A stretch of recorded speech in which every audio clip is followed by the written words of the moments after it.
Presented by the Hockey Shop, source for sports language, thehockeyshop.com. It's InGoal Radio, the podcast. To everybody back together, we're excited about this. But most of all, Woody, you're back on the ice, my friend. Oh, we probably shouldn't reference that because it didn't go all that well.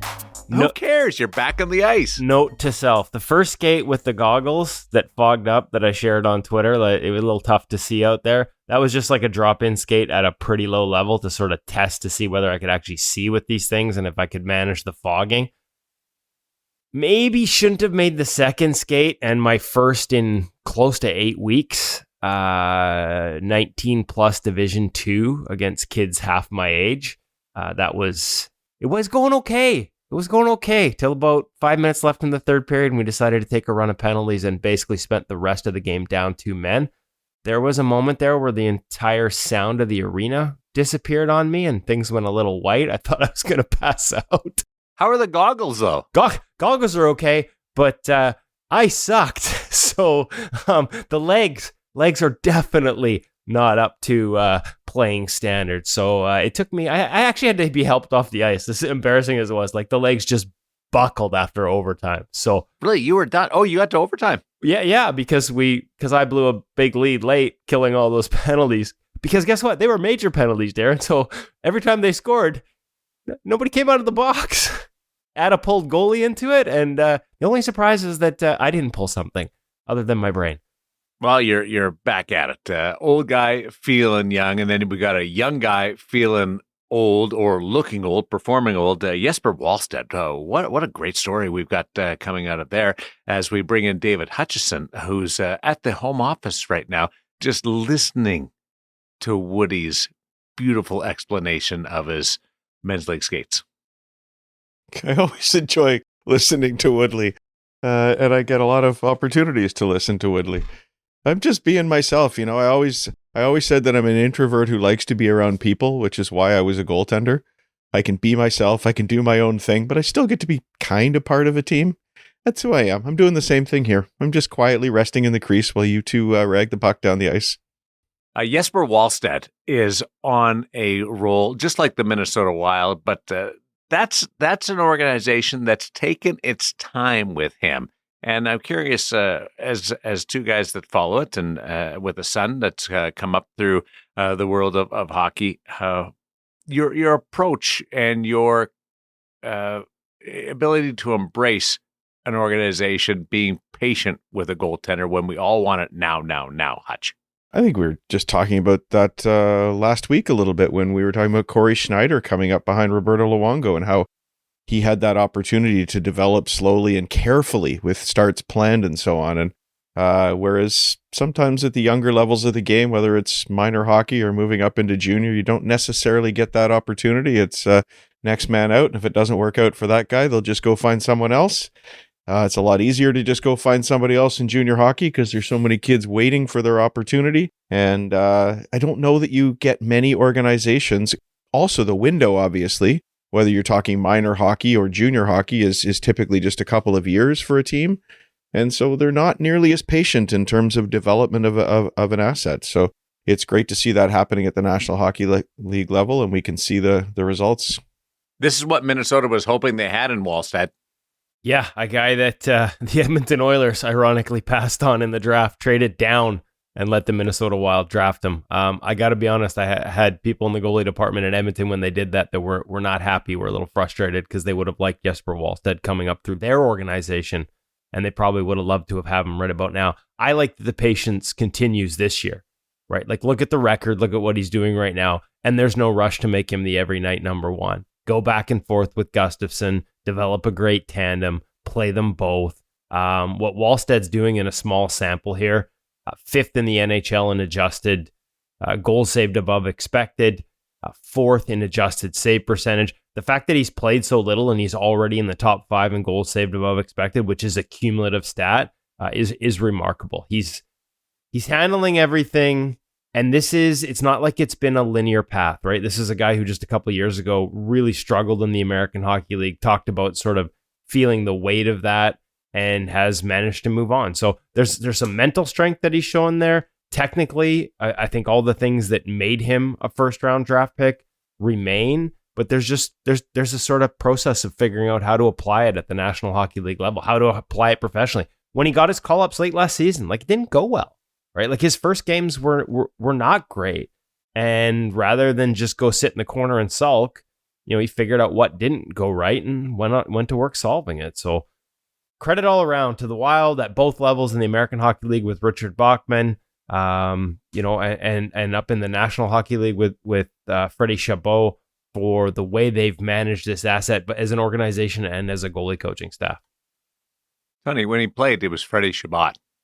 Now he's Freddie Chabot. And I always probably should be Chabot. I probably just screwed that up, like everything this week. It should be Chabot because of the Francophone. But I do think it is Chabot. Chabot is anglicized, and I don't know why it ever got that way. And Hutch, you're the educator of the three of us. You've got Montreal roots. Tell us which is correct. Yeah. I suspect, I do not know, I suspect that Darren is calling it correctly, that Chabot is the anglicized version. I think a lot of people, I am guessing that if you were to ask him, a lot of people just sort of give up after their name gets butchered for long enough and just say, okay, yep, that's what I'm going to go with. I bet you that's how Chabot came to be. That's why you have a name like Scott, and nobody can screw it up. Scott Wedgewood has been outstanding right now for the Colorado Avalanche. And they're scoring a ton of goals, and I've heard it said that there's not as much pressure on them. But boy, if there's an inspirational story for everybody about sticking with it, and you can still be a top performer in the league, this is it right now. It's been fun to watch. And we just happen to have a story up at InGoalMag.com from one of our past conversations with him. One of our new writers, Colin Hode, went through podcast interviews with Scott and came up with some of the tips that allowed him to get to here. So a lot of less is more for Scott Wedgewood in his evolution to this level. As much as he has that dynamic athletic flair to his game, and we've seen that come in big moments with big saves and highlight reel stops, putting himself in a position to not rely on it as often has been a big part of his evolution. So make sure you check out that article featuring Scott Wedgewood and his path to this level at ingoalmag.com. And I'm with you. Good for him. Like, he showed signs of this at other stops, consistency from year to year, situations changed, all these sort of questions, and yet he never stopped sort of working on his game and evolving. He's a real passionate student of the position, and good for him. Named to added to the Team Canada shortlist. And Hutch, you were saying before, like, yeah, okay, they're a really good defensive team, and yeah, they score a bunch of goals, but maybe that makes him a perfect fit for the Olympics. Yeah, I hadn't heard that angle before, but Hutch, you might be onto something here. Well, Woody's the one who always uses the phrase horses for courses, and I know he's more talking about stylistically and a goaltender fitting in with the system that his team plays. But yeah, we definitely, it takes a certain person to be able to play for a wagon of a team and then deal with the fewer opportunities that come their way. And in many cases, the higher danger opportunities that come their way as a result. They might be few and far between, but sometimes if a team knows they can press, they give up something a little bit more challenging at the other end. And it takes a certain person mentally and physically to be able to handle that situation. He's shown that he can do it.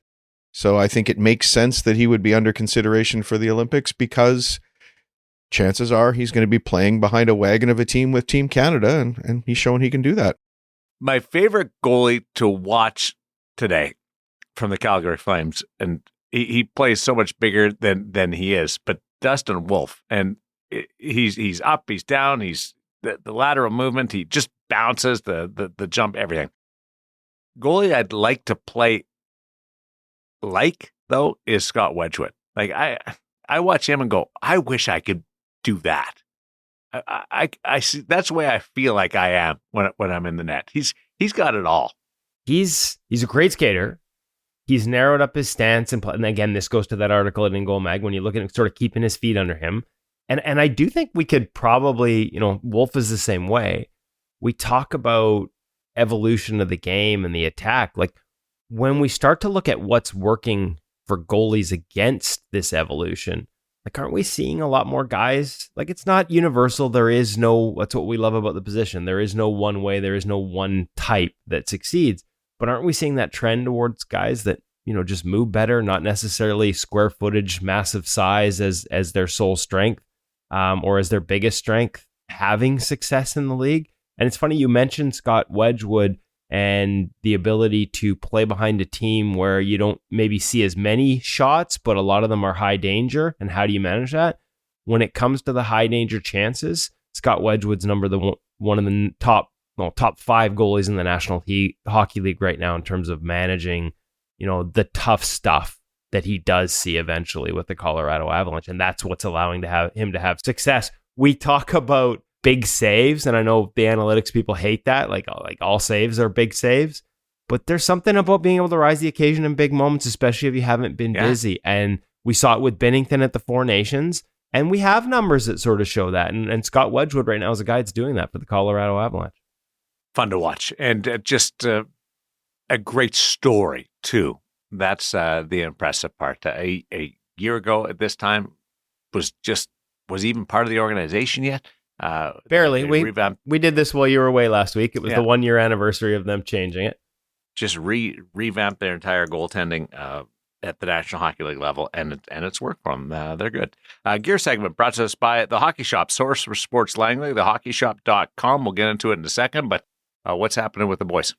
They're busy over at the Hockey Shop, source for sports, especially over in that goal department. Cam is running around like crazy. There's the new line from Brian's that's come in that we'll bring to you in the very near future. There's all the new gear we've been unloading, unboxing, and telling you about over the past month. Like, it just seems like even though we're into Christmas season, there's still new gear coming in. And of course, there's Black Friday sales like crazy. What else would you expect from a store with as deep a list of inventory as the Hockey Shop, source for sports? All those things at thehockeyshop.com. As we head into December here, a reminder that you have to give shipping timelines. So if you're thinking of a Christmas gift, make sure you check out thehockeyshop.com. Something for your goalie, I'd highly recommend. We've highlighted them in the past couple of weeks. Pro return sticks, an opportunity to sort of try a different paddle shape, a different blade. They've got tons of great options there. Nothing like getting a stick under the tree that happens to have the name of your favorite goaltender on it and know it was made for him. That's an option. They've got tons of them. You got about a couple weeks here before you get into your shipping cutoff. So make sure by mid-December, you've got those gifts picked, online, shipped, and ready for you. No better place than the Hockey Shop, source for sports, to gear up for goaltending, to gear up for Christmas. Make sure you check them out. We are going to take a look at the Bauer Elite and GSX knee pads this week. Now, you guys wear knee pads, right? When you play? Yeah, I just skipped the dangler there and everything else. Okay. I just thought if you weren't going to protect your head, you might not take care of your knees too. So far be it for me just to assume that you guys would want to protect yourself. Is that Jonathan Quick on line 1 about not wearing knee pads? I was going to say it's not an assumption because I see questions all the time from new goalie parents with young goalies who aren't sure if they should have knee pads because they've got those flaps at the top. And we've known a few people at the National Hockey League level have tried it. But yeah, for all of us, it seems like a no-brainer. But if you're very new in the position or, as it were, have been in it for a very long time, don't assume that knee pads are worn everywhere. I will tell you a story on one of the reasons why I wear them. And it's not the reason that you would automatically assume. But first, let's go to the Hockey Shop and talk about the Bauer Elite and GSX knee pads. New options for knee pads. A goalie garter belt that makes Cam feel like Batman. Not Batman. We're going to get into all of it this week at the Hockey Shop, source for sports. Our gear review. Cam, we did the new Bauer Pro knee pads a while back, but they've updated the next models down. Yep. Elite for me, GSX on you, as well as we mentioned, a goalie-specific garter belt that's been updated, and it's kind of cool. So let's start with let's work our way top to bottom. We've already done Pro. Let's tie this all together. Elite. So Notice how I have the Elite? yes, I'm just why? Because you're elite. I am. Oh wow. It's not a coincidence, folks. That's why I have it on. So bit of a redesign, but still holding on to the same design. So based off that original 1X Vapor knee pad, Bauer's done a little bit of refurbishing to the overall outside.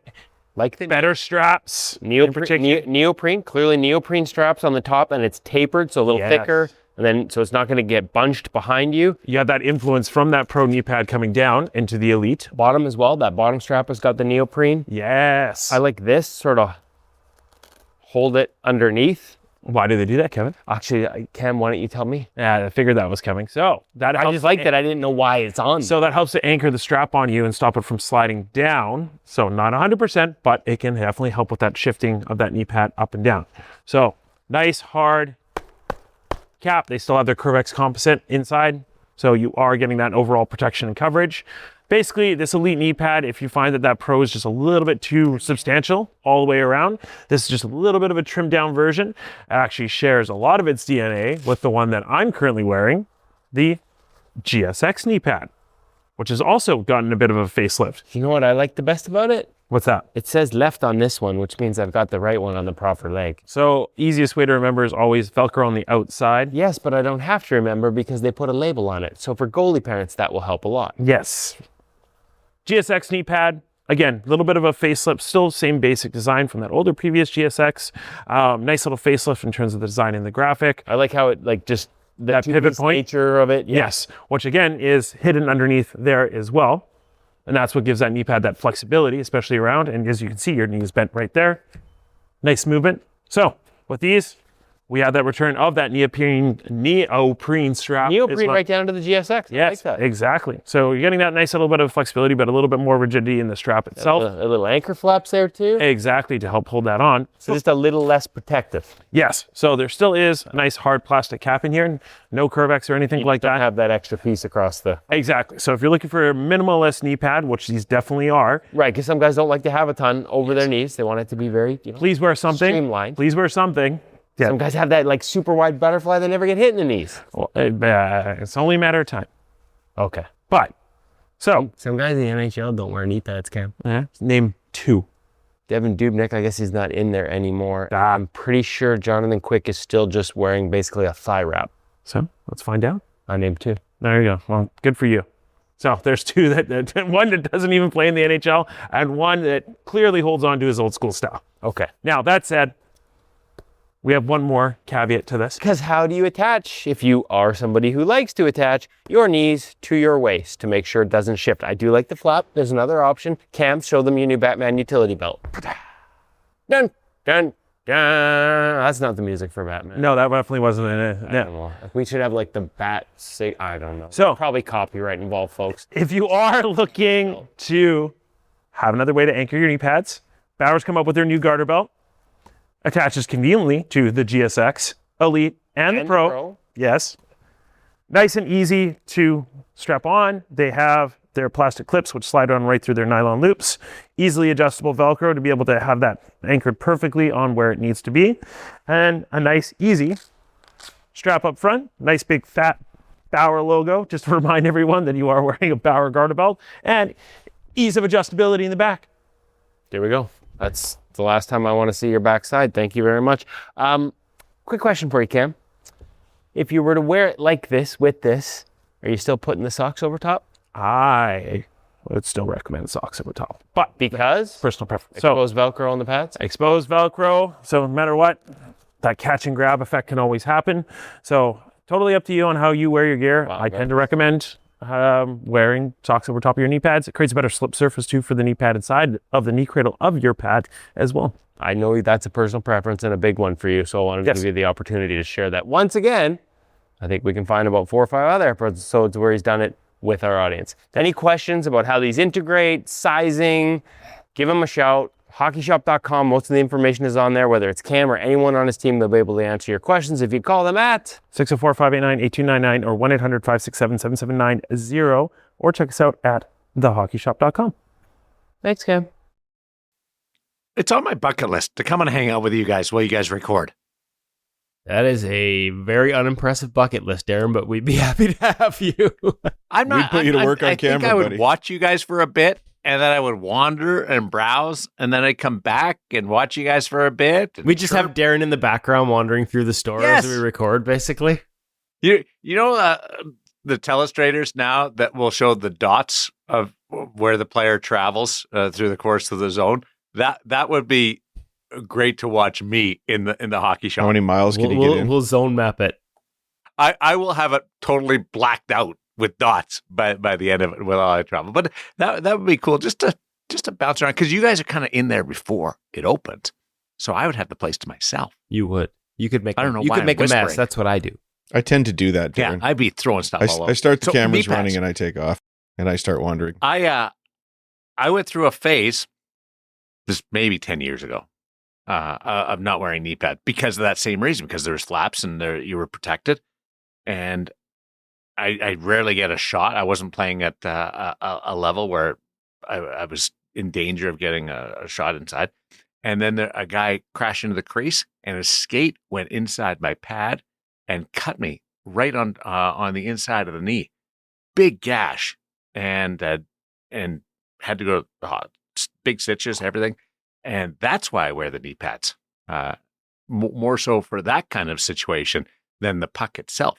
See, that's a good reminder. And, to Hutch's point, we joke about, like who doesn't wear knee pads? And even there are some guys in the NHL that wear that sort of like that knee wrap that's connected to the pad. Just a couple of old school guys. But you're right. Like there's other reasons to wear knee pads. So for the parents that are listening that are wondering about this, yes, there is a protection, not just from pucks. When I started, my butterfly was so narrow that I needed the big bulky knee pads because I was making the J.S. Jaguar sort of knees facing the shooter saves. Thanks to Maria Mountain, my butterfly is now wide enough that the pads close in front of me, so we don't have to worry about that. She's the best. But you know what I like the knee pads for?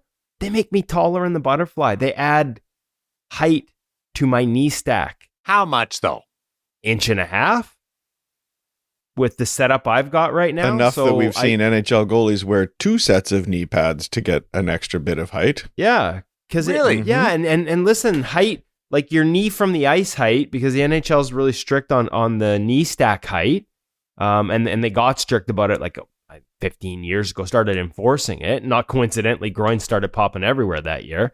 But the ability, the higher your knee is from the ice while your ankle's still being able to get, like that angle is really important, both in terms of butterfly width, pressure on your hips, internal rotation. All those things are improved by having more space between your knee and the ice. Like you don't want to get carried away. We've seen people beef up their knee stacks at the beer league level, and it can take pressure off the hips. I think like that is part of this conversation. There are knee stack, knee pad systems that are designed to work together. And so it's really important, maybe not for youth hockey. I think it's important to get comfortable in them at youth hockey. But as you come up through the ranks, understanding how they function relative to your equipment and what the benefits are for you, like that matters. Okay, if anybody's using a big knee stack with a little bit of length on your toe ties, you've experienced this. Try putting your pads together with that setup, because there's play on your skates. So try to put your skates together, your pads together, but with a big knee stack. Visualize this. It's a V, because your knees come together at the top early, and then your pads can't get together at the bottom because there's so much width at the top. It makes you feel a little bit awkward, especially with old man flexibility. You guys haven't had to do that before, but old man here, you can't do the old post play and just put your pads together because they won't go together. I'm used to feeling awkward, but that's a different kind of awkward. Me just going down a rabbit hole in a different direction here a little bit, but inspired by this.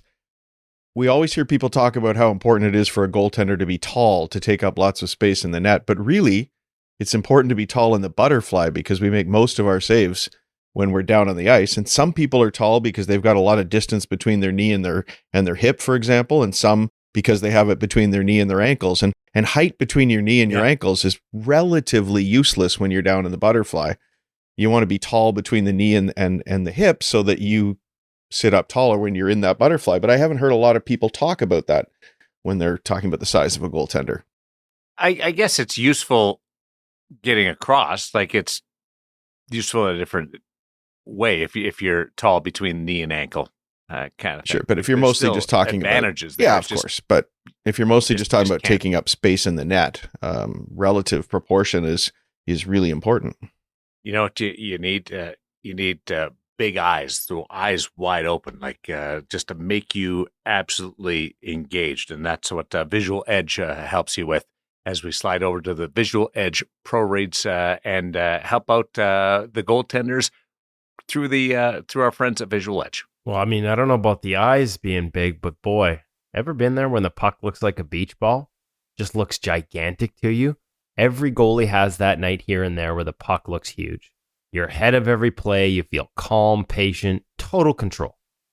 Then there's the nights where you're half step late. You see it, but you don't really see it. You're reaching, guessing, fighting it.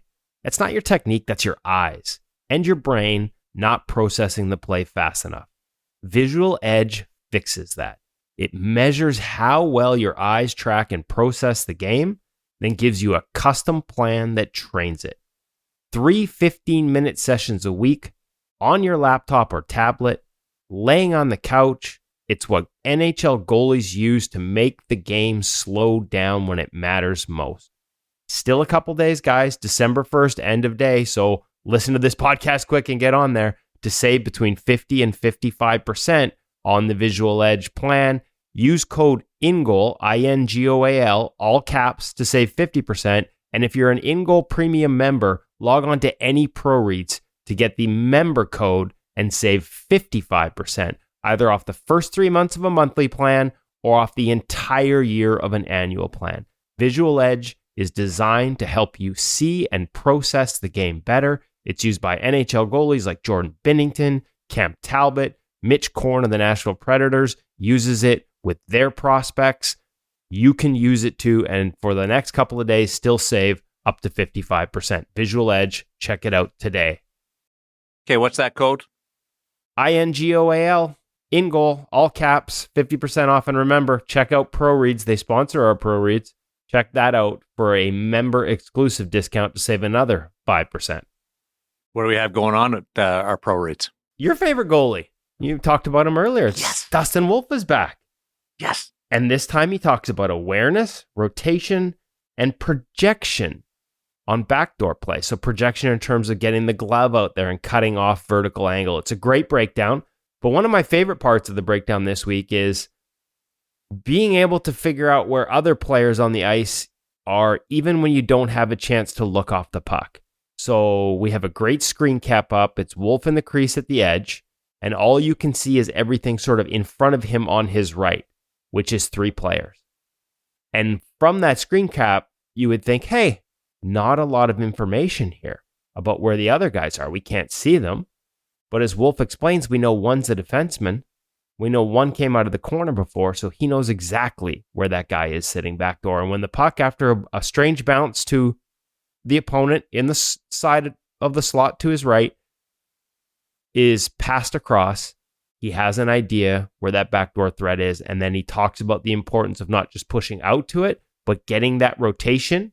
And Dustin is great at sort of explaining what leads his rotation, the way his head moves leads that rotation back to the post.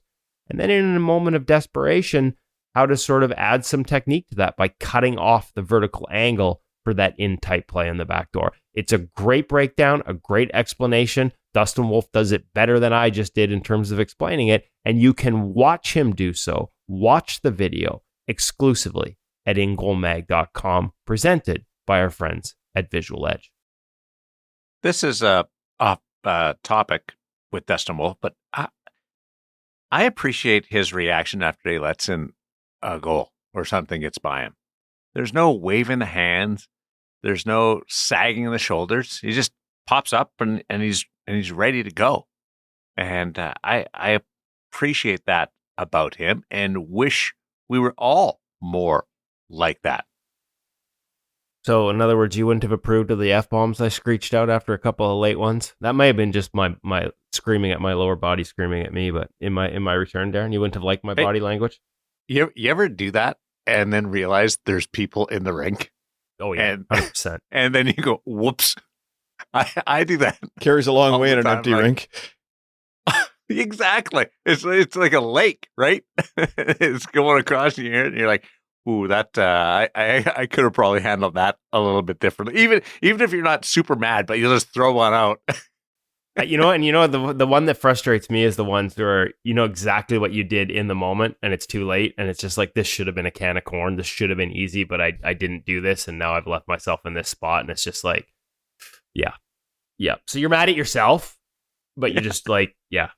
I have an internal dialogue that goes on all the time. Like somebody said, my mask should be painted like the Venom character because you have the two voices going on in the head in that movie. Like that's an internal dialogue, and when I drop that F-bomb, it's usually just that character yelling at my other character about how crappy. Woody, you don't need Venom. You need One Flew Over the Cuckoo's Nest on your mask. Thank you. You're welcome. I was thinking was the two angels on the shoulder, or the two people and things on the shoulder. The angel and the devil. Yeah, exactly. Thank you. Except they're both that makes devils. more sense. That should be on your shoulder. Like, you're doing great, Woody. You suck, Woody. You're doing great. That'd actually be a funny awesome, mask. Woody. That'd be great because we got the two sides. That's a great idea, Darren.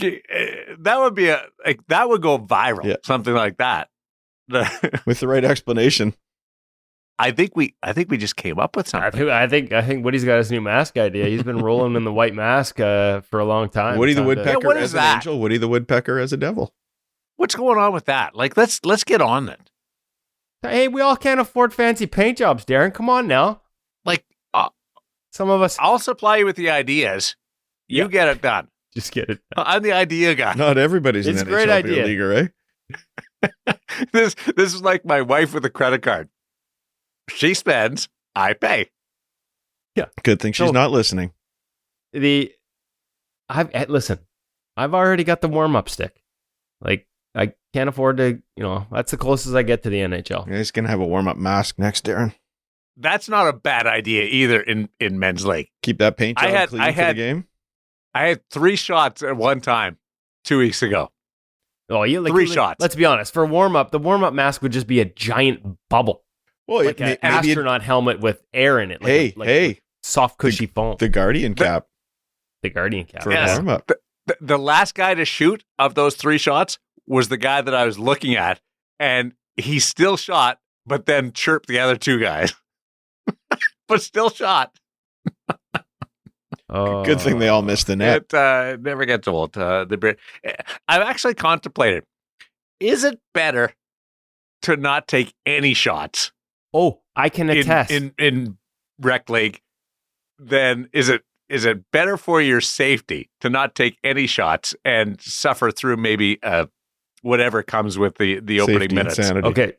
So safety and sanity, perhaps it is better not to do that, but I will attest that it is not better from a performance standpoint because Nope. in addition to deciding that 19 plus Div 2 was where I should make my return after 8 weeks, I ran into a car accident that closed the highway on my way. They had to get another goalie to start the game, and I basically ran into the room, got dressed, and you guys would appreciate this. I was so choked nobody ran a video that we got to go find what's the rink camera that records it? Oh, yeah. Although, Rink barn? if we do that, that means people might see how I actually played. So don't do that. We changed on the fly halfway through the first period. Love it. There Yes. you go. Attaboy. Had the puck heading in the other zone. This guy Attaboy. was filling in, and I'm like, I just gave him the wave. I'm like, let's do it. Because it was taking forever to get a whistle. Our guys wouldn't ice it, and I'm like, let's do it. We changed on the fly. It was great. That was actually probably the only good part of my entire game was changing on the fly. It was downhill. Did you have from a there. lead? Did you get the high five Yeah, in on we the had a way lead. by? Yeah, we had a lead. No, You had a lead. Yeah, Hutch, 100%. We should have high-fived on the way by, but guaranteed I would have caught too much blocker on the blocker tap and spun myself out of control, and they would have scored. 360 bail. Yeah. Wow. Fastest I've ever moved, boys. Changing on the fly. It was downhill from there. What can I say? It doesn't sound like it was downhill. You got to overtime. First time back at that level. Yeah, Darren. I think you're a little too hard on yourself. Let's Yeah. bring back the angel. Good job, buddy. Stop It Goaltending U the App sponsors our parent segment. Great relationship with our friends over at Stop It Goaltending U. And they do a great job over there at Stop It Goaltending U. We've talked about all the different things you get through our partnership with them, with a membership to their app. How about the daily refreshers? Just a minute, 2 minutes every day. 5 days a week, Monday to Friday, become a better goaltender. This week, they look at how does your goalie present themselves? How do we present in the crease, off the ice, all those things? That's important. Clay Adams, goaltending scout for the Utah Mammoth, with a great breakdown on Anne-Renee Desbiens of the Montreal Victoire in the PWHL, taking a look at her video and breaking down the strengths of her game. We talked about Scott Wedgewood. Well, how about Adam Mercer doing a breakdown of what makes him so good in this week's goalie playbook? Again, video breakdown, strengths, what's allowing Wedgewood to have this success. All that plus a drill of the week at the Stop It Goaltending U app. You get that type of content on a weekly basis from them when you become a member, and you get a membership to InGoal Premium. The best of both worlds together. Stop It Goaltending U the app with their 25 years of experience right up to the NHL, all baked onto your phone or tablet, plus a subscription to InGoal magazine, all for one price. Make sure you check it out now at Google Play or the App Store, wherever you download apps, whatever platform you're on. It's there for you. Log in and get the best of both worlds to become a better goaltender. Much. Okay, guys, I saw a question this week from a parent who was concerned that all the pregame chatter and encouragement from other parents might be affecting their child when they have to go out and play goal. You know, the father of the left winger comes up and says, "Hey, Johnny, have a great game. Don't forget to challenge the shooter. Keep your stick on the ice. Focus out there." Whatever it might be. We know it's well-meaning in most cases, but they wondered, could it be causing problems for their goalie? Maybe that parent's planting a seed that's going to distract them in some way. In short, it absolutely can be a problem. But guess what? We parents need to be just as cautious. And the time frame for when this matters extends a lot further out than you might imagine. It's not just as the kid's skating onto the ice or leaving the dressing room or whatever, but we'll get to that in a bit. As we know, a goalie lives in a world of split-second reads. They're tracking the puck, they're scanning for threats, they're recognizing patterns, they have to anticipate what's coming next. And that ability depends on a precise balance of perception, working memory, emotional control, and it's far easier to disrupt than most parents or coaches realize. And it's especially hard for the youngest goalies. Now let's start with the obvious. We'll get back to this parent situation, but the obvious is the in-game distractions. There are no shortage of goalie parents, or quite frankly, parents of players, who will be yelling things during games that cut right through the athlete's focus. "Come on, Johnny, focus, backdoor, challenge." And even if you think you're yelling something encouraging and supportive, it still cuts through that attention. That's that attention that scientists call selective attention. It's an ability to lock onto the right cues and ignore everything else. Even elite athletes slow down and make more mistakes when sudden verbal distractions are introduced. I love the research by Joan Vickers at the University of Calgary. She's famous for her quiet eye work. I'm sure we've mentioned it here before. It's the ability of an athlete to fixate their gaze in those final moments before they have to react. And elite athletes, they just do it for longer. They can lock that focus on, whereas the less elite athletes than the regular athletes, their eyes are bouncing around all over the place. Guys, I don't know if you've ever seen somebody tested for reading ability where they can show how the pupils, what they're tracking along the page as they're reading. And some people, they're just locked right onto those words and characters, and other people, the pupils are bouncing all over the place, and surprise, their people have some issues with reading and so on. And it's kind of like that. Can you lock onto the puck, as it were, longer than other people? That's one of the things that shows that people are elite. And more importantly for today, their research is showing that distractions shorten that quiet eye period. The longer it is, the better you are. They can show that distractions shorten it. They shift the athletes from anticipatory, maybe we can say the flow state, where they're just waiting for things to happen, to having to react to things. And that changes everything. This is one scientific basis, you might say, for Woodies. If you think out there, you're dead. So if the puck is in the zone, your goalie needs their full vision and full attention locked in. The science is clear. When you shout at them, even positively, you're pulling them out of the attentional mode they need. Stress responses, by the way, also matter. Studies from other research have shown that even mild stress narrows your attention and causes athletes, ironically, to fixate on single cues. instead of reading the whole play. And there's more to it, obviously, than just the fixation of that quiet eye versus being able to take in lots of cues. The quiet eye is about that instantaneous moment just before having to make your move, whereas now we're talking broader brush here. But stress matters, and let's face it, goalies in particular get put into a lot of stressful situations by parents, coaches, and so on. Now, developmental research shows us that the youngest athletes are especially vulnerable. The brain, we know, develops right through childhood and beyond, and often it's the youngest kids who get the most quote-unquote expert advice from the parents. Cheering, by the way, becomes harmful whenever it competes with the cues that the goalie needs, even positive cheering. So what am I saying? Can you cheer? Well, from a scientific standpoint, you probably shouldn't while the puck is in a dangerous area, in zone. Wait till the puck is out of the zone, and even then, they're suggesting that you should be keeping it general and team-focused rather than, "Awesome, Johnny! Great saves out there!" That's distracting the kid away from where they need to be. I'm certainly guilty of that myself.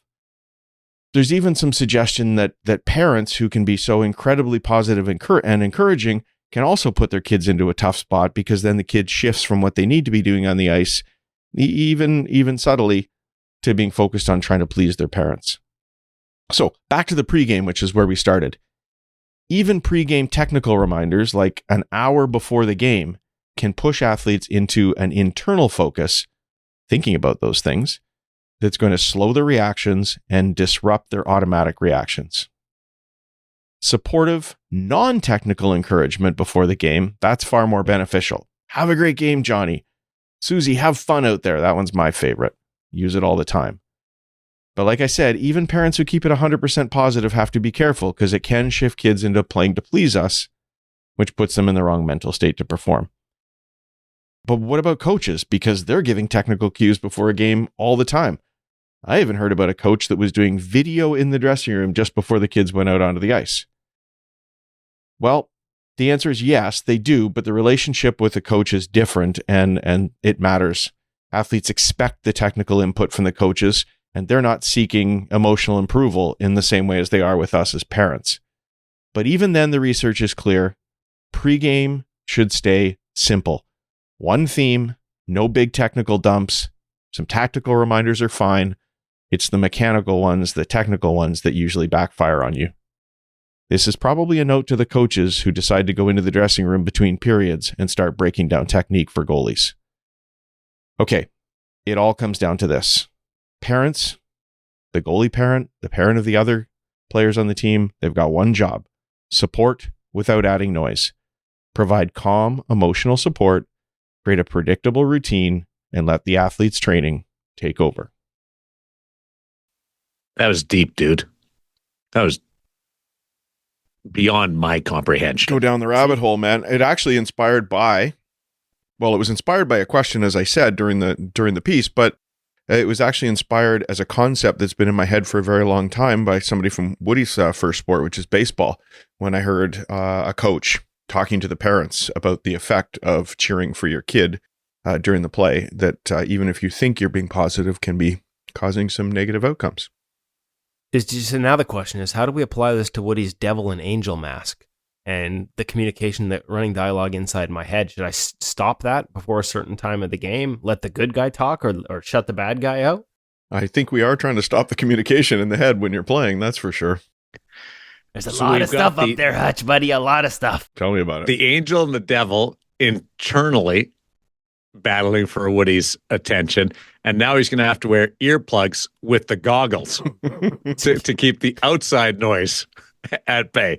You are going to be one styling dude. Woody needs some AirPods, and you have got the white noise playing in it, that some people like to have in their bedroom when they go to sleep at night. I think that's what you need, Woody, so you're not listening to the angel. But then he'll be snoozing. I see. Here's the sad part, and please don't let my wife listen to this podcast, but things got so bad in that game the other day that don't say it, because she'll find it. She'll find out. There was a point where we talk about white noise where I got lightheaded enough that I thought I was going to pass out, and all the sound disappeared from the rink for about 20 seconds. It just went completely like no sound. I'm like, And Am I about I've never heard of what you experienced. Am I about I've been, to die? I've been we just exhausted killed enough off a that I was 5-on-3 and I couldn't feel anything. It was bad. It was bad. I wanted to chuck before, but I've never been on the verge of white spot chasing, following the light kind of thing. Yeah, don't go towards the light. That's my recommendation in those moments. Well, you make tossing your cookies sound like a getting off easy. Nothing's I've ever done that dramatic before, with too. Woody, is it? It's always just Everything calm happens and No. relaxed. Yeah. He just can't race to the bench for the garbage can. He's He's got to like pass out. There's a lesson here, Hutch. I did have to be helped off the ice after the game, but there is a lesson here for parent segment because there's no way I fueled properly before this game in terms of eating enough, and I think that played a role in it. So there's probably a good nutrition advice down the road we can use. Don't be like Woody. This whole segment is just basically don't be an idiot like the guy that's talking right now. First goal went in because Woody was calculating the calorie count from his dinner, whether the macros were correct. Hutch, just a question on Are there macros in a turkey stick? what you just touched on. Right. Do you approach other parents? Like how do you handle that? Oh gosh, On I don't know. because that's a sensitive conversation. That is a very sensitive conversation. If it's a sensitive conversation, if you're upset that you think other parents are being a little too stern with your kid, never mind if they're being positive and they think they're helping. Yeah, I think if you think you can have that conversation, it's probably one you have with the coach or the goalie coach, and maybe in a team meeting, because those happen with parents in a lot of cases. Maybe they can address it, and maybe you address it in a more general way about all the kids as opposed to David's son or something like that. It's how you deal with other people is above my pay grade in terms of giving advice, I think. I think we should send the angel and the devil from Woody, like rent them out to go talk to the parents. Oh, now we've turned it from a mask idea to a profit plan. I like this. To a profit, yeah. Pretty soon they're going to have their own segment on the show. I told you I'm an idea guy. It's up to you guys to find a sponsor for the angel and the devil. Yeah, Sounds like a cool segment. It would be a good segment. You suck. You're doing great, Woody. NHL Sense Arena feature interview. Kimberly Newell this week. Before we get into that, what's happening over at NHL Sense Arena? Well, our good friends at NHL Sense Arena, of course, have an exciting holiday bundle. Lots of great things you can get, including a free biscuit and free ball to use with that cool new dangle module. They've got over 50% off on annual plans. They've got deals for the included headsets as well. And it's an amazing time to be getting NHL Sense Arena because, of course, NHL Sense Arena 26 is out, and all those killer new features it has. The fact that it's on sale this time of year is even better. Could be the best Christmas gift you could give a goaltender, other than InGoal magazine, of course, because they get unlimited reps. You can get in the net and practice all you want at home, anywhere you are, on the road, even in the dressing room before a game. We still haven't found out if Kevin Woodley has tried that yet. It's been updated with new features all the time, but once a year they release big new changes, and here they are for NHL Sense Arena 26, where you can now compete with or against NHL pros. They've got full NHL graphics, NHL uniforms. It looks like you're out there with the players. You can collect and earn player profile cards. They've got this new enhanced 3-on-3 mode with full teams, a full season, new face-offs, build, manage your team. They got new shooters in the game flow module, which is so cool for goaltenders. And of course, as I mentioned, that Dangle Pro mixed reality game that gives you a chance to dangle around cool objects and really work on your stick handling that you might think is only for forwards. But Joey Decord has shown that it's for goaltenders as well, and who wouldn't want to handle a puck like Joey Decord does? All that, plus they got faster read, smarter AI, louder chirps, and real NHL energy. Like I said, 50% off, free shipping, all sorts of new stuff bundled in with the holiday bundle for NHL Sense Arena. Christmas is just around the corner. Grab yours today. What's up this week? Kimberly Newell, PWHL Vancouver Goldeneyes, as our featured guest this week. And I got to say, before we get to this interview, I would highly, and I mean highly, highly, highly recommend going back to the first interview we did with Kimberly shortly after her appearance in the Olympics for Team China. I did to prep for this interview, and I'd forgotten how many great takeaways there were. It's just loaded with advice on mindset, off the ice, on the ice, everything. Like, she's a no stone unturned goaltender. And for her to be able to, as she did at the Olympics, come back, she was working in finance. By the way, she's got a degree from Princeton in finance and economics, but also took Mandarin so that when she went to the Olympics, she could reconnect with her grandfather who lived in China and was able. Sounds like a real underachiever. Yeah, exactly. So, smart goaltender. Was able to do that for the Olympics, was able to come back from a broken ankle 2.5 months before the Olympics and play at a very high level. I think it was .955 save percentage. And she's doing it again with PWHL Vancouver. Has not played since the Olympics. That is 3.5 years. And she makes the team out of training camp. So just a fantastic story and a goaltender who has some great insights into the mindset of the position, everything she's overcome to sort of be to this place. And so after you listen to this interview, go back and check it out. I'll ask Hutch to put it in the show notes. I believe it's episode 179, the original interview with Kimberly Newell. There were so many things in there I wanted to touch on with her again, but we would have been an hour and a half if we revisited the old and started with all the fresh stuff she's got going on. So great interview. One of many we hope to have now that the PWHL is back in Vancouver full time and down the road in Seattle with these fantastic goaltenders. I hope everyone enjoys it. Really excited to welcome back to the InGoal Radio podcast. It's been a few years, 3+, in fact, since we had Kimberly Newell as a featured guest. You were coming off the Olympics at that time, back home. And now here we are, all these years later. I catch you coming off the ice at the Prudential Center in New Jersey with PWHL Vancouver Goldeneyes. There are so many questions I have about the journey from there to here. But first off, congratulations. Thank you so much, Kevin. I really appreciate it. I've seen you around. I know you've been doing coaching locally here in Vancouver. Saw you at Tendy Fest trying out gear, and you mentioned that you were going to go into the draft. So what leads you, and I know you've done this before, taking a big break and come back to pro hockey, but where did this spark desire to play in the PWHL originate from for you? What brought you back to this side of it?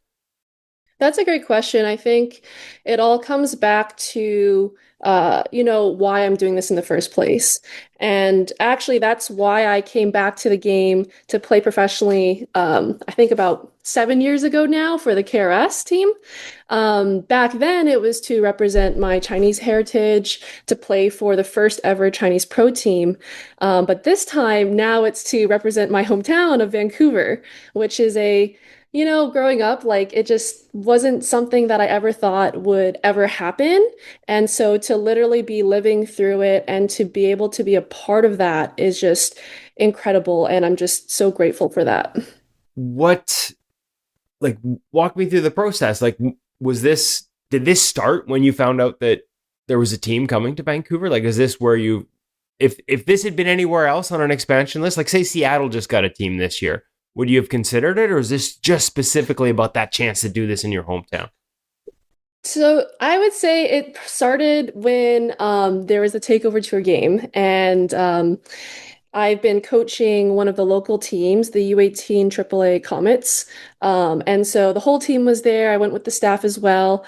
And in the back of my mind, I was like, what if they put a team here? There's no way they're going to do that.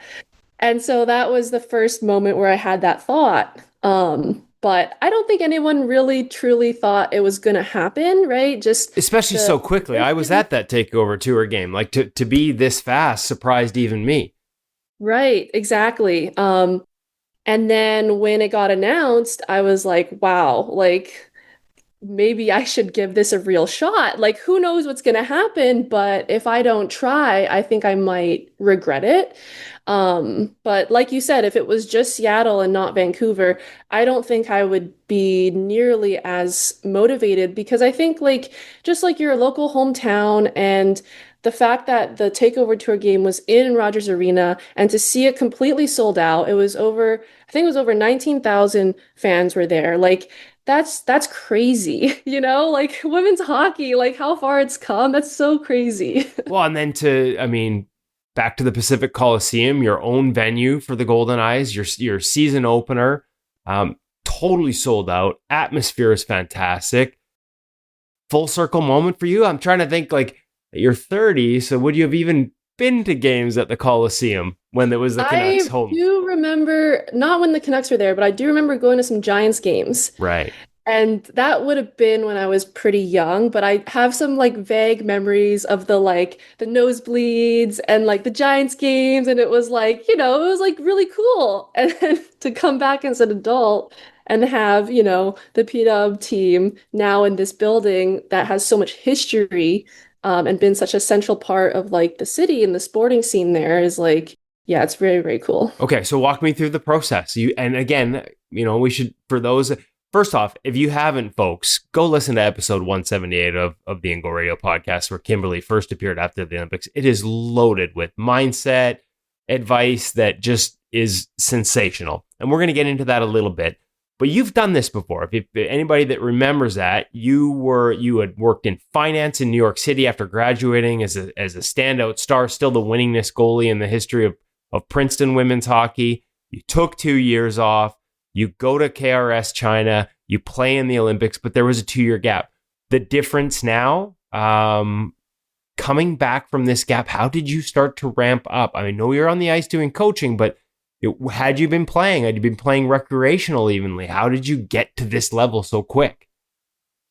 Yeah, it was really difficult, to be honest, and I think I had to draw on a lot of my experience playing pro and also prior coming back from not playing 2 years. But I was also coaching during a lot of this time period as well. So like managing my workload between like actually working and doing my workouts and training, it definitely was a lot. I think I did manage to keep a somewhat relative level of fitness, like not competitive level, but some level of fitness, actually by playing beer league as a player. Okay, so not as a goalie though. That's interesting. Not as a goalie, but as a forward. Goalies never go back to goaltending when they're done. You just didn't know you were done. Yeah, exactly. Gotta get out there and try to score some goals myself now, Yeah. Okay, so that process, like, again, you've done it once. Does that make it easier to do it twice? And how do you go from, well, actually, part of me wants to ask if you learn it, it's beer league, but do you learn anything having spent time on the other side of it, trying to score and sort of watching other goalies and teaching? Like, you've done a lot of coaching. How have you improved as a goaltender, do you think, through the coaching and having to explain it to younger goalies? Yeah, for sure. I think the coaching helps a lot where throughout, the last few years that I've been coaching a lot, it's like really revisiting things that you take for granted or make assumptions about and really trying to understand like what is it that I actually do? What do other goalies do that may be different? And being able to break that down to different age groups and explain it, show it, but also give options, right? Because the way that I do it may not work for certain goalies, but understanding why, right? So it's not just teaching it a certain way, it's understanding that there may be different movement options. There may be reasons why you would pick one over another or why a certain kid may do it a certain way. But also just like prioritizing. So I think like through my own training, the last, I would say since basically like slightly before the draft was when I really started training hard, is just like knowing what to prioritize. So I really had to like be very intelligent very strategic about where I'm putting my energy because coming back into goaltending especially, it's really, really hard on your body, especially like, your groin, you're like doing all these like movements that like you're not doing in normal day to day, even just like other activities, like, if you're playing player or if you're, playing sports, like you're not going into the splits trying to reach and make a save, and doing that, however many times every training session. So, I think that was the hardest part is just like, first of all, building that base off the ice, right? You need the conditioning base, you need the strength base, you need to build a certain level of like mobility and resiliency. but then like transferring that onto the ice. And like I know with my competitive mindset, like I wanted to like push hard on the ice, but it was like June and there's still a lot of time. And I think it was good in a sense that I had a little bit of extra time with training camp being in November versus on the men's side where a lot of those guys are going to training camp and like, sometimes even like July, August, like during that time period. So I had a certain amount of time to work with my strength coach to have a phased program to bring me up to speed physically. Then the hard part came into transferring that onto the ice. Again, managing like, okay, if I go too hard on the ice, now I have to take a step back and let my body recover. So now I've lost time in the grand scheme of things. So being really disciplined with that of like, I may only be skating once or twice a week. And that can create a little bit of this like anxiety of like, oh, like I want to do more. I want to do X, Y, and Z.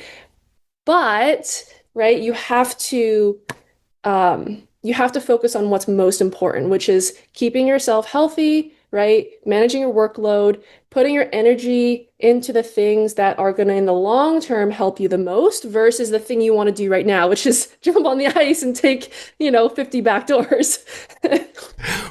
So I had to kind of really like stop myself and it was only really until I would say September, October that I started skating like 3, 4 times a week, maybe a little bit more. So like in the summer, I wasn't like on the ice much at all. I was on the ice maybe like once, twice, maybe 3 times a week if I was feeling good that week. But there were weeks I was on the ice once a week. Wow. Right. And that's kind of where like I had to remind myself that like I've been playing this position for many, many years and I've been coaching it. So from the technical perspective, like it's all there, right? I don't have to learn it again. I just have to refresh it. And so really just focusing on building up my physical capacity and trusting that the technical components are going to be there for me. And then progressing that over time so that I'm peaking going into training camp, right? Yeah. is really, really important. And we hear that from Olympic athletes all the time, right? Like in terms of when to taper, when to like just, it's not just about constantly being on, it's about reaching your peak at the right time. And it's one thing to have that plan physically. For you, it sounds like the real discipline was sticking with it when you got on the ice. Yeah, and the other thing too is like there's a gap between rehab and strength and conditioning. Right. So, I've had the ankle injury from before the Olympics, right? And kind of dealing with that going to the Olympics, right? So anytime you have any injuries, it never fully goes away, but there's a lot that you can do to rehab the tissue and to retrain your body, your movement patterns, so that it's not only not going to inhibit you, but actually like you might actually improve your movement quality, right, as a whole, so that you're a better athlete, right? But there's a gap there. And so in September, I actually flew down to San Jose to work with my strength coach and a neuromuscular therapist in person to develop a customized program basically that bridges that gap between, okay, I've done rehab on my ankle and it's technically healed, but is it 100% like if someone had never broken their ankle? No, right? So we got to bridge that gap so that I can perform at my very best, or at the very least, not have it create restrictions that hold me back or limit my movement, even in the slightest, right? So that's a really important part as well. It's not just training hard, but it's like taking care of your body, taking care of like any old injuries and making sure that your body gets what it needs. You mentioned movement a few times. I saw in one of your other interviews, sort of coming into camp or around camp or after, talked about studying movement of goaltending a fair bit in the coaching capacity with Empower Hockey, which I should also mention, co-founder of that as well. When you say studying movement, are there things you can share with us in terms of how your understanding of how goalies moved has maybe evolved over the past 3 or 4 years? I think the movement, like science in general, has evolved a ton in the last 5 to 10 years.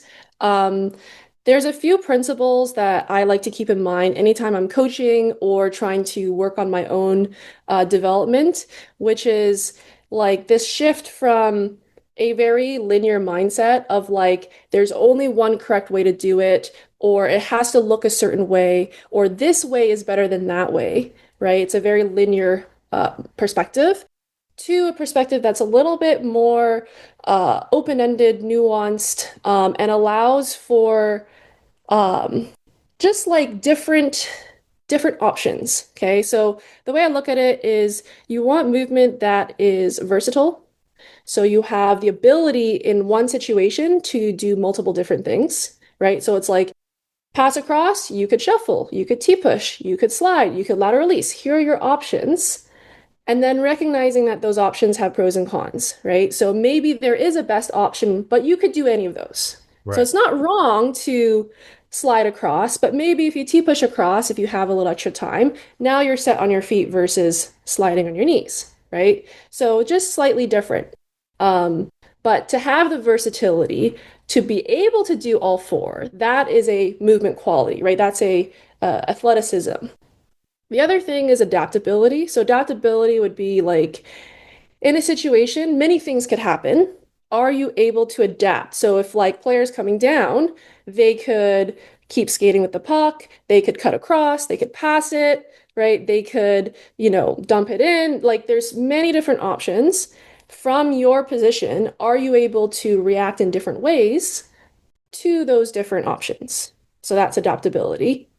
And then there's resiliency. So resiliency is most important from like an injury perspective, injury prevention, where basically, okay, you're in a situation, you're in a position, and maybe all of a sudden there's something unexpected that happens, right?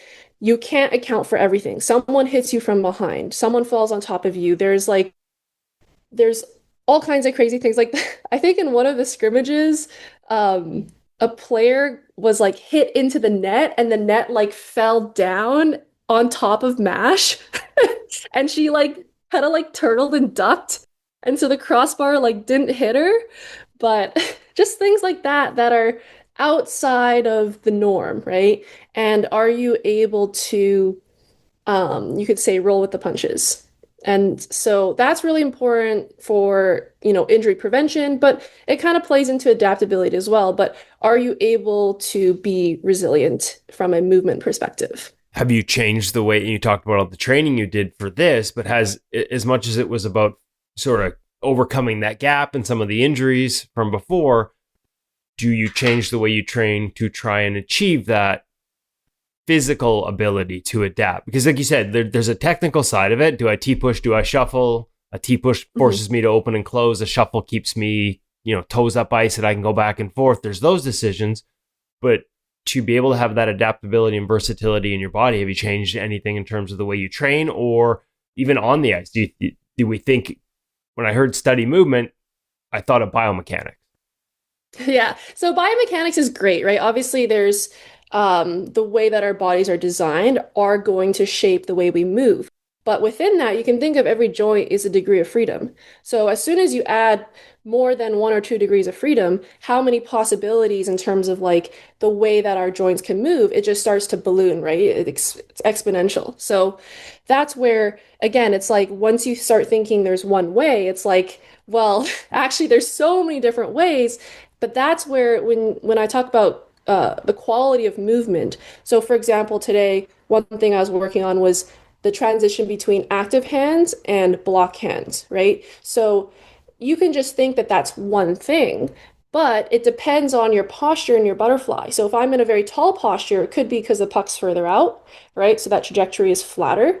So I want to be taller, fill more of the net. I don't need as much forward lean in my upper torso to cut off that angle, right? But then when my active hands go down into a block position, it's a lot further for the hands to move. So mapping that out, right, where you know exactly how far the hands have to move, how much are you bringing your torso down, is going to be different from if the puck's in tight and you're really over top of it. Maybe that butterfly is not as tall because you're trying to like cut off that angle more. Your hands may be a little bit lower, so not as high active, maybe a little lower active. And then when you get into that block position, it's going to be a little bit of a shorter path, but it's different. So you have to start to be a little more granular in the way that you think about technique, where it's not just, okay, active hands, block hands. It's, okay, like exactly what posture am I having? Where are my hands? Maybe also it could be, depending on the angle, because when we get up to wider angles, short sides a bit higher, far sides a little lower. So I might actually hold my hands in slightly different spots. Right? So it starts to get more and more detailed as you get into these little things. But the quality of that movement, right? Just thinking about, well, that's different. That's a different way. Or maybe another good example is on shuffles. So I don't like to do things just one way. I like to practice in many ways and just see what naturally emerges when I get into a game situation. So for example, in shuffles, right? I could do kind of medium, calm, controlled shuffles with a pause in between. So I shuffle, okay, set, shuffle, set, okay, nice and calm, nice and controlled. That's one way to do it. Another way could be those little quick, bam, bam, bam, bam, bam, little shuffles, right? But quick, right? So you're constantly adjusting your angle, so you're never in a space where there's more net on one side or the other, right? But you kind of have to have that quick twitch ability to get those fast little shuffles in. But it's a bit of a different feel, right? You kind of have a little bit more of that, like you're on the ball with it, bam, bam, bam, bam, bam, versus calm, like you're like a little bit more relaxed in the medium shuffles. But it's just different, right? And it could work for different goalies, but also within the same goalie, like what happens if you practice both? That's where you allow yourself to be more versatile because you have access to different types of movements. It all makes sense. I love it. My next question, though, is like, those are deep thought stuff. Those are like fine details that you're working on in practice. The transition from that to just going out and playing free without thinking about those things. Because I know you've talked a lot about mindset. Is that an easy transition for you once, say, a scrimmage starts or practice gets a little more into, you're in a small area game? Can you turn off that technical small detail stuff and just go play and trust that it'll come? How do we get to that state?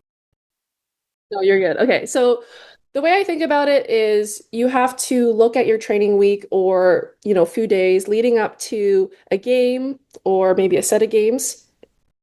And you have to understand that your brain is either in a learning mode or it's in a performance mode. So when you're in a learning mode, it's taking things that are unconscious and making it conscious. So we are consciously learning. As you practice it, right? This is when people talk about muscle memory, is you're taking conscious action and you're slowly bringing it back into the unconscious. So that's why we practice things, we try to rep it out, because that is what allows us to perform these things without thinking about it. So as you go through your training week and you get closer to the games, right, you don't want to be introducing anything new. You don't want to be practicing anything you haven't practiced already. You want to just be either refreshing what you've been learning this week or just flowing, right? Allowing your brain to clear and just letting your body do what it knows how to do, right? And so that's a big part of the preparation, especially game day, is clearing the mind, right? Just like having confidence in all the work that you've already put in. And the weird thing is, like, even if there's been certain areas that have been issues that you've been working on, the biggest thing is if you can clear your mind and just trust that you're going to do the best that you can do and that whatever happens, happens, and that you've done the best that you can do. Honestly, a lot of times things just sort of work out, But that's the biggest thing is, like, yes, I'm very detail oriented. Yes, I like to think about things a lot, but there's a time and place for that. It's not all the time. Obviously focused on playing right now, but you seem to have enjoyed the coaching side of it. Like, do you look at that as, hey, whenever this part of your career ends, an option? Like at a professional level? I'm still doing the coaching. Right. Oh, at the professional level. But I mean, the way you think the game and process it and are able to articulate it. I mean, being able to because it's teaching in a lot of ways. Being able to understand the difference between those two things as well as you just explained it, and then implement it for other athletes, like, it seems to me that's a really valuable tool. I mean, yeah, I'm definitely gonna continue coaching. I'm still running the Empower Hockey business. We actually have a winter break program coming up. As if you didn't have enough on your plate right now. Yeah, I was just working on that earlier today. I haven't thought about goalie coaching at the professional level, but I guess with, the PW expanding in the future, that may be an option.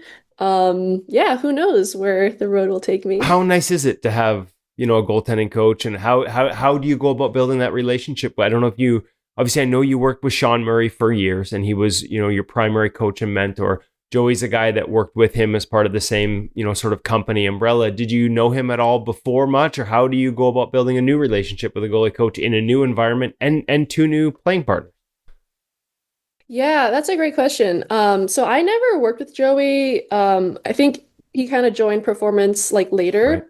Right. But I've obviously seen him around the rink through my own coaching and whatnot. So I think the most important thing is just getting to know each other. Every goalie coach has a very different style. So just understanding, unfortunately, I feel like our terminology across the industry is not like standardized. So everyone has their own way of like, just sort of like talking about certain things. We're working on a dictionary glossary for everyone. That would be great. Yeah. That'd be amazing. We could all get on the same page. So just learning how he likes to communicate, what he means by certain terms and words is like huge in terms of like if we're working on certain things in a drill, right? That I know what he wants me to adjust. So that like, there's that like we're on the same page and we're clear on that. I think like with MASH, we played against each other many years ago with in university, and I think we were at my first U18 Team Canada camp. We were actually in the same camp together. I was going to say, and people don't realize this because, just to bring everybody else up to speed, because I think a lot of people would associate you with the playing for China at the Olympics. People forget U18, Team Canada, 2013, not just MASH, but teammates Hannah Miller and Sarah Nurse were also on that gold medal winning team. Yeah, that's right. That was a big moment for us, I think. But unfortunately, we don't have the video from that game. I would have loved to like rewatch some of that, but I didn't know that. Wow. Yeah. But yeah, so Mash, I've known her from before. And then Soupy, I met her like through some of the training sessions in kind of September, October. And yeah, we hit it off. So I think we have a really good goalie group in that like we're all very supportive. And it's funny too, because I feel like we all have like such different playing styles. I was going to say, you all play differently.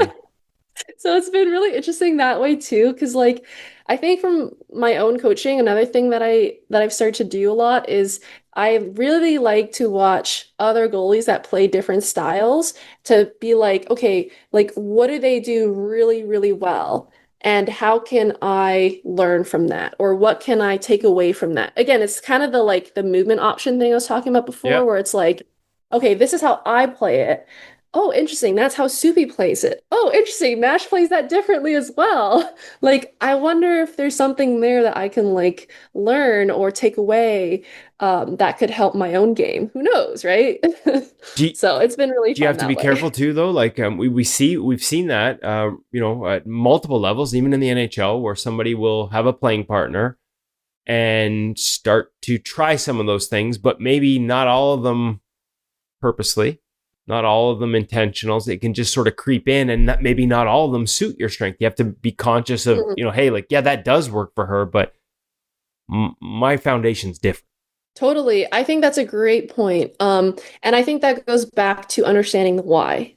So there is a value in trying it by itself in making you a better athlete, right? So if we move just in one way, right, we get really good at that, but maybe there is a downside. There's always a downside to every technique, every method. And so bringing a little balance to that by trying other methods, but recognizing too when it doesn't work for you. So like try it in a space where it doesn't matter as much, right? Like in practice. And then you have to actually pay attention to does this work? And if it doesn't, you have to recognize that right away. And so, like, understanding when to do it as kind of like a athleticism thing of like, okay, can I move in different ways? Can I be an athlete? Versus I'm training this as a technique that I want to use and I got to figure out when to use it versus the way that I would normally do it. And then if it doesn't work, like you got to axe it, right? But if it does, okay, what situations would I use this over, the way that I would normally do it, right? So it could have benefit, but also being careful too, because there's certain situations that I think you would benefit from limiting your options just because you don't want to be necessarily making decisions all the time. It's very cognitively fatiguing. So like if you have a default option, boom, that's easy. But you will often be in situations where like, okay, you can't just do one thing all the time because you have to be more versatile. You have to be able to, make different types of saves in this position. So then you will have to read and actually make a decision. But there are certain places where you could simplify your game by being like, okay, I just need to do this one thing. And that eliminates any decision making. It simplifies my game and it makes my reaction time faster because I don't have to process anything. So do be careful with it. I wouldn't just go and do anything.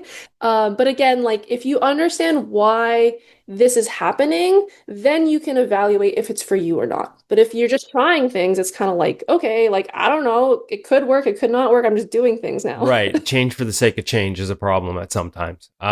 Exactly. Well, I got to ask one specific before I let you go because I've taken more time than I said I would.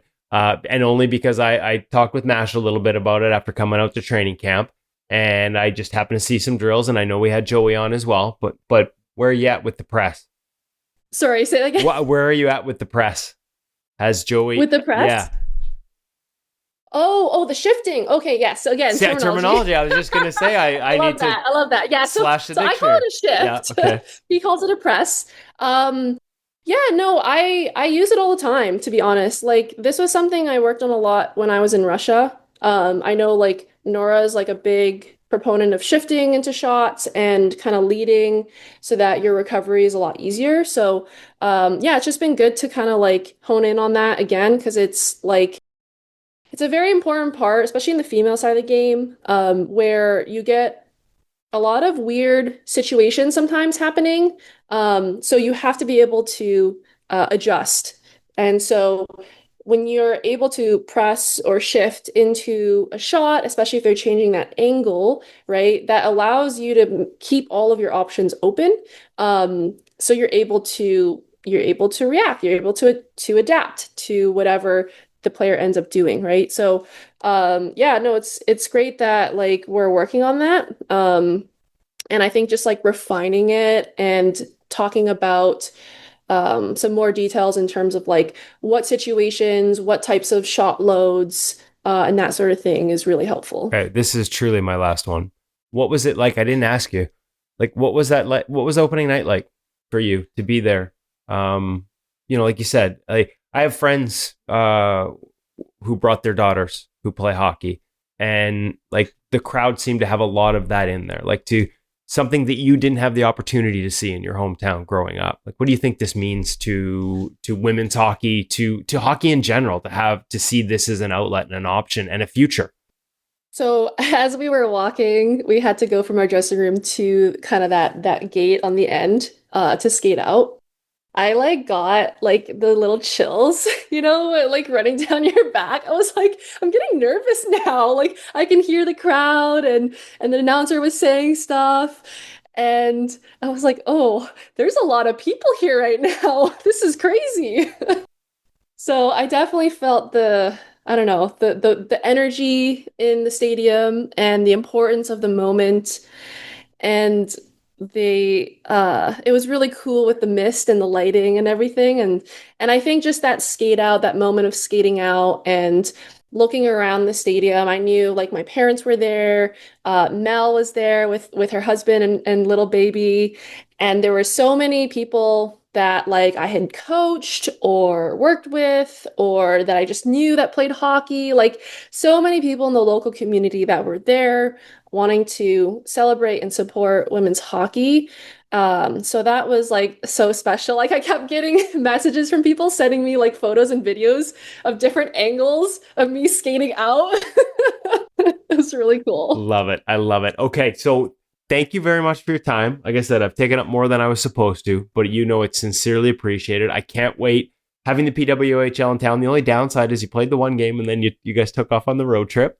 But I'm so excited to be out at the rink more often, to see you, to see your teammates, to see visiting teams coming in and bring some of these lessons, some on-ice stuff, get out there with the video camera. I've already talked to Joey, and share some of these things with the next generation of PWHL players. Kimberly, thank you so much for taking the time today. No, thank you, Kevin. Really appreciate it.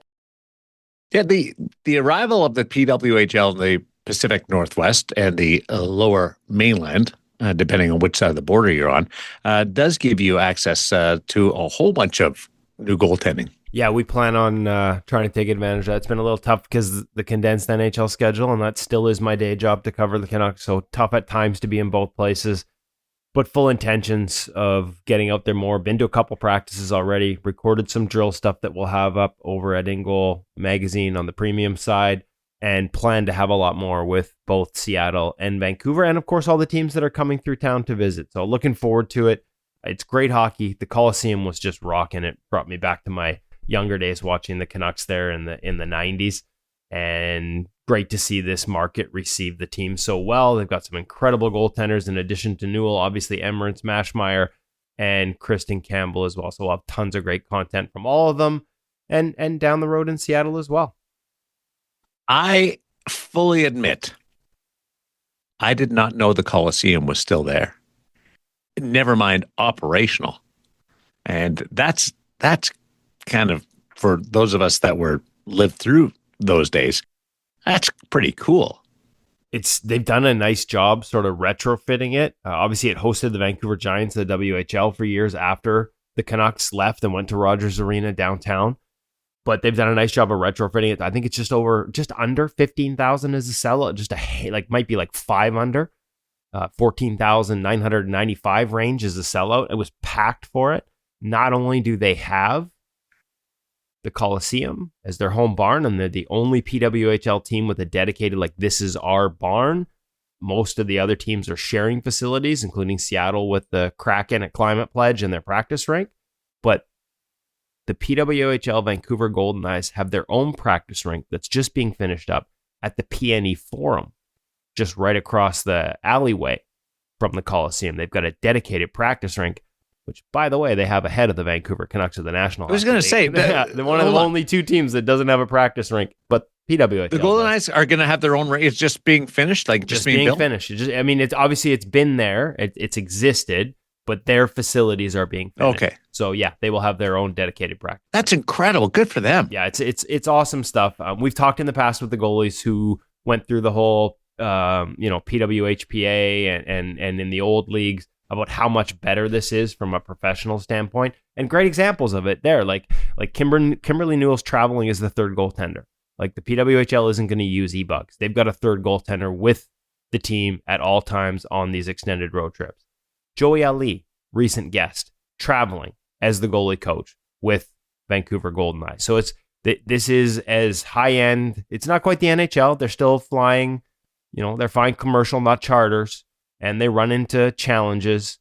But the level, the way they've ramped up from a professionalism standpoint, the facilities, the people they have access to on a day-to-day basis, it's phenomenal. It's a massive step, and it's huge. I have friends who, my kids are older now, and one of them playing sports, but I've got friends with daughters that play hockey, and every one of them was like, "Are you going to the the first PWHL Vancouver game against Seattle, which they won in overtime?" I've got pictures from them all there, and just sort of the inspiration they provide, as Kimberly talked about, is pretty cool to see. Outstanding stuff. If you got a comment about anything we've talked about today, let us know. Drop us a line. Where do they send the note to, Hutch? Podcast at ingoalmag.com. Are our DMs open? Like no. the InGoal. Oh, they are on Instagram because I think they Yeah. all are, but I don't think they're open on X. But is anybody really on X anymore? Anyways, Hutch. By the way, is the radio voice? Should I use that one for my devil or my angel? Good job, buddy. I don't think that would work well. Those are meant to be that's more of cartoon voices. like a devil, a powerful beast type voice. I'm not saying the angel's got a high voice. I don't want anybody to think that I'm calling out the angel. I think they're both cartoons. They've got to be cartoons. Absolutely. We'll stick with the Venom voice. We'll stick with the Venom voice for the devil. You suck. Angel and devil. Oh, Woody's life. Whether it's filling up the car with gas, which he doesn't do a lot because he's got the electric vehicle as one of his sleds, but or whether it's on the ice, there's always that battle. Woody, why don't you wear earbuds? Like throw some tunes on in there and White noise. I'm telling you. Play like have some Bon Jovi going, some Honestly, Blue Rodeo, okay. just groove back there. So I thought we were ending this podcast, but we had a skate 2 years ago. It was like the last one before Christmas or after Friday afternoon skate. And again, these skates are above my pay grade. These guys played at a level that I would never even dream of playing. It's everything I can do to keep up with these guys. That's what I love about it.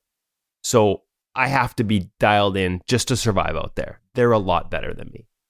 But we had it this afternoon. They put on music one day on the speakers, and I was terrible. I couldn't, like, it just everything, the sounds of the game, the ability to focus, like it was not white noise in a good way. And I don't know what the deal was, but I just hated it. So again, maybe that's, I'm not that bright and there's only so much capacity up there, but not for me. That would not be a good thing. The UNLV Skating Rebels, which won the ACHA and NCAA title last year, they play music during practices. See, some teams do, but not. I couldn't do it as a goalie. I need to focus, and clearly focus is an issue for me. Didn't Pete Carroll do that with the Seattle Seahawks? In practice, they would have music just blaring, both for the fun atmosphere for the players, but also to learn to deal with the noise, because, of course, game day is going to be incredibly noisy in the NFL. I'd like the earbuds idea. Throw my playlist on there. Have it going. Try it next game, Darren. Tell us how it goes. Okay. Might want to tape them in so they're not falling out mid-game. They'll strip a surgical tape. Can you imagine? Or something. Hold on, stop. I lost an earbud. Like the guy in Russia that had his phone fall out of his pants in the middle of a KHL game? Yes. Oh, good to be back with you guys. One of my favorite times of the week is hanging out with you. And again, if you're listening, please send us your comments, your questions, your suggestions, your feedback to InGoal Radio, the podcast. We'd love to hear from you. We'll talk to you next week and follow your journey on goaltending.